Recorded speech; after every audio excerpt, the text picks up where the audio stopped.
It's me, Soul Gardener 74, and I want to share with you one of my gardening passions. Growing food and planting flowers is not, it is a passion, but it's not my only passion in the garden. There's so many things to fall in love with from gardening, right? And today I want to share with you one that I started last year, and it was because I stumbled across buying a specific type of plant, and that plant is called milkweed. So I bought one milkweed plant, planted in my garden, just because I wanted plants that had flowers, and I didn't have any idea what I was doing with gardening. So I planted it, and then I noticed these little worms eating on the plant, and my first thought was to kill them. But then I was like, nah, I'm gonna just leave it. So then when I'm on Instagram watching other people YouTube pages, I realized that these were the caterpillars from the beautiful monarch butterfly. Monarch butterflies are absolutely stunning, and I learned about monarchs when I was little because my grandma loves butterflies. She always had butterfly everything. She still does. My grandma's 84. She's still alive. But she loved butterflies. Like, we would go to butterfly gardens where we would walk through and there's butterflies flying around. And to this day, when I post pictures of my monarchs, she just comments that she loves them, that they're beautiful. So I wanted to share with y'all my passion, and my goal this year was to plant 100 milkweed seeds, and this year hasn't ended, so it's not over. I still can achieve this goal.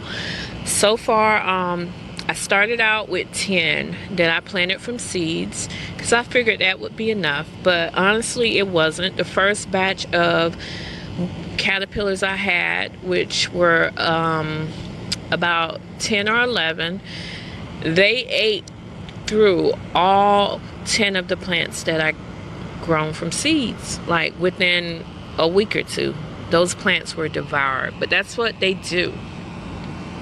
So I ended up buying these two milkweeds, which have gotten much bigger than when I purchased them a month ago, because what I do is let the monarchs lay their eggs on these, and then I take the tiny caterpillars off, and then I move them to the plants that I started from seeds. And the reason why you have to catch them when they're this tiny. You don't want to wait till they're that long. Yeah, they're cute, and you know they're about to go into their chrysalis, but you risk the chance of wasp laying eggs in them at that stage. That's why you want to catch them when they're tiny, when the wasp can't really see them on the plants. And I learned that interplanting other flowers, like these tall marigolds, helps the monarch caterpillars to hide. Oops, there's a tiny caterpillar right there that I need to get. So you really want to catch them at that stage, and not when they're gigantic, because like I said, wasps will lay their eggs in them, and then when they get to try to go into their chrysalis, the wasp larva is literally eating them from the inside out, and they explode. They don't go into their form, and it's not pretty to clean up. So I have them out here on this bigger plant, and then I end up taking them and moving them to the plants that I started from seeds. Well, they completely devoured those plants. So these are some of the plants that I put in the cage with them. And like I said, they had pretty much eaten these plants down to nothing but the stems. They're just now growing back after a month of these butterflies eating them. And these are some smaller ones that I started. So they pretty much ran through these plants, and I currently have 30 more milkweeds that they're about that tall. They're not tall now, that I'm growing, because the goal is to plant them on the hill so that I can attract butterflies into the garden. If you've ever gone to a plant nursery around butterfly time and they have the butterfly plants out, you will see butterflies just flying everywhere, touching the flowers and laying their babies on them. So people will buy those plants because they have the caterpillars on them. Well, so right now I have 2 caterpillars that emerged yesterday, but it was a tornado warning and a storm out here all day long. I'm trying to get that lizard away because these 2 aren't ready to fly yet, and they eat these monarchs. But because it was a thunderstorm and a tornado watch, I couldn't release them. It rained all day long. So today I brought them out, and when they're ready to fly, they'll take off. Right now they don't know they can fly because they were in that cage for a whole day and they didn't get to practice. So now they get to get out and practice. But back to me and these butterflies. So monarch population is on the decline, and that's because there is no food source for them readily available all over the world. And that's because this plant here used to be in abundance, especially in Florida in the swamps, because in Florida it's called swamp milkweed because that's where it grew, in the swamps.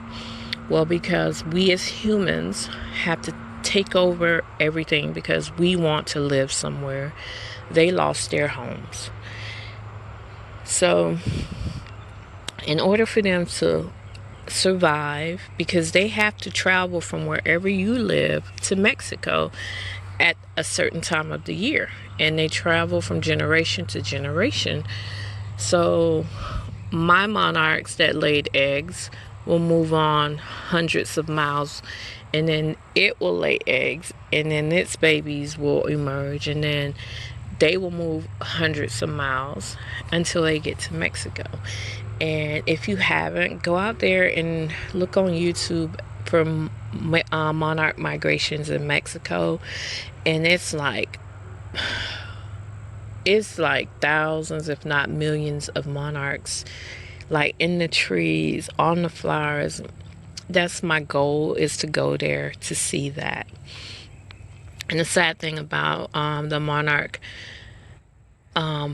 population being on a decline, it's also on a decline in Mexico because there are people who are doing illegal logging, and they actually killed 2 of the popular monarch activists in Mexico recently. This happened this year because they were advocating for them to stop tearing down the trees and decreasing the monarch population. So to do my part in keeping that population growing, I am raising and releasing monarchs. And you don't have to even bring them in your house. Just grow this plant, milkweed, find a native one to your area, your state, your local area, and grow it. And then monarchs will come to your garden, and they'll lay their babies, and they'll go and they'll touch your plants to help them pollinate.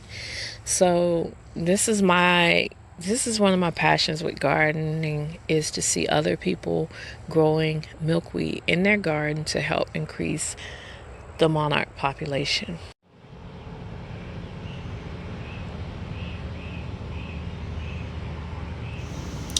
That's it, guys. I wanted to share with you one of the things I'm doing in my garden, which is bringing in a lot of pollinator plants as well as milkweed to help the monarchs. And there are other projects that I'm currently working on that I want to share with you guys. So if you like this video, please hit the like button and leave me a comment, thumbs up, and hit the notification bell so that you can stay up to date on what's growing on and happening in my garden. Thank you so much for watching, and I hope you enjoy these scenes that I caught from my butterflies. Bye-bye.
This caterpillar is an Instar 5, which means it's larger, and pretty soon this one will be going in its chrysalis. When they get this size, they can eat an entire plant. But isn't it cute?